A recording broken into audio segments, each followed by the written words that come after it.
जहां तक दूसरी बात है वो ज्यादा महत्वपूर्ण है। उन्होंने कहा कि 25 का चुनाव तेजस्वी जी के नेतृत्व में लड़ा जाएगा। तो मेरी मांग ये है, मेरा सुझाव भी ये है कि भाई 25 तक इंतजार करने की जरूरत क्या है। आज जो गठबंधन है उसमें आरजेडी सबसे बड़ा दल है, तो नीतीश कुमार जी को अभी ही तेजस्वी जी को मुख्यमंत्री बना देना चाहिए, ताकि वो 3 साल उनके पास काम करने का अवसर रहे और जनता के पास भी अवसर होगा कि वो देख पाएगी कि 3 वर्ष में तेजस्वी यादव ने कितना बढ़िया काम किया, ताकि जब उनके नेतृत्व में चुनाव हो तो जनता उनके कामकाज के आधार पर, उनके 3 साल के परफॉर्मेंस के आधार पर वोट कर सके। अभी तक जो हम लोग देख रहे हैं तेजस्वी जी का जो परफॉर्मेंस है, जिसके नेतृत्व में महागठबंधन चुनाव नीतीश जी के शब्दों में लड़ने वाला है, साहब ने ये कहा था कि मैं जब आऊंगा सरकार में तो पहली कैबिनेट में एक कलम साइन, पहला जो डिसीजन साइन करूंगा वो 10 लाख लड़कों के नौकरी का है। अब पिछले 3 महीने से ज्यादा से कैबिनेट में हैं और कई कैबिनेट में कई सिग्नेचर भी किए होंगे कैबिनेट के डिसीजन पे। मैं ये सोच रहा हूं कि 10 लाख नौकरी वाला जो डिसीजन था, मतलब कलम टूट गई है या स्याही सूख गई है, ये तो नीतीश जी और तेजस्वी यादव ही बताएंगे। लेकिन हम लोगों ने ये जरूर देखा कि लड़कों को टीईटी और सीटेट के पास किए हुए लड़कों को डाक बंगला चौराहे पर दौड़ा दौड़ा कर मारा गया।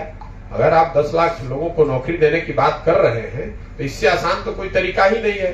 बिहार में शिक्षकों की भारी कमी है और सीटेट और टीईटी और सीटेट पास किए हुए लोग जो है वो बैठे हुए हैं, वो क्वालिफाई किए हुए हैं। आप उनको एक कलम से उनको नौकरी दे सकते हैं। तो और आपने चुनाव से पहले वादा भी किया था, तो अब उनको दे के दिखा दीजिए।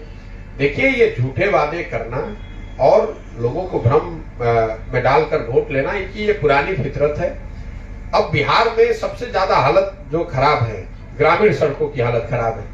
तो ग्रामीण सड़क मंत्री कौन है? ग्रामीण कार्य मंत्री तेजस्वी यादव है।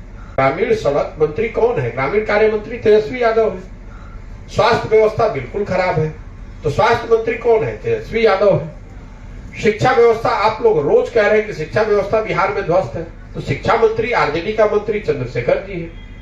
तो मुख्यमंत्री बन जाए, प्रधानमंत्री के चेहरा बन जाए, वो तो नीतीश कुमार का मतलब ऐसा है कि बिहार कोई नीतीश कुमार की जागीर थोड़ी ना है, जिसको अपना चेहरा बनाना है दल का बना दे। लेकिन बिहार की जनता तो ये भी देखेगी ना कि आप नेता होने के नाते, सामाजिक कार्यकर्ता होने के नाते, राजनेता होने के नाते, मंत्री होने के नाते आपने काम क्या किया। लेकिन मोटे तौर पर मैं यही उस पर टिप्पणी करूंगा कि नीतीश जी को 2025 तक का इंतजार नहीं करना चाहिए। तेजस्वी को अभी मुख्यमंत्री बना देना चाहिए, ताकि लोग ये देख पाए कि तेजस्वी यादव में कितनी काबिलियत है और कितना बढ़िया वो बिहार को चलाते हैं, कैसे बिहार की व्यवस्था को सुधारते हैं।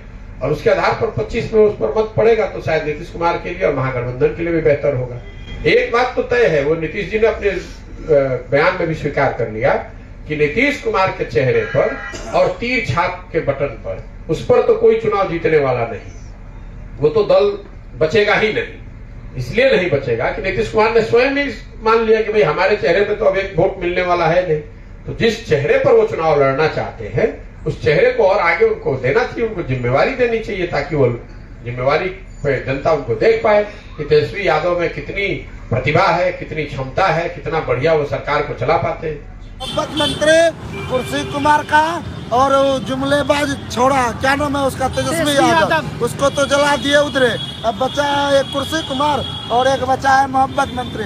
पहले तो मोहब्बत मंत्री को लास्ट में जलाएंगे, बड़े मोहब्बत से इसको, मोहब्बत से इसको जलाएंगे। पहले कुर्सी कुमार को देख लीजिए आप लोग, सब लोग प्यार से बोलिए, देना होगा, देना होगा, देना होगा, प्राथमिक विज्ञप्ति देना होगा। देख रहे हैं कपड़ा भी नहीं पहना है इस कुर्सी कुमार को।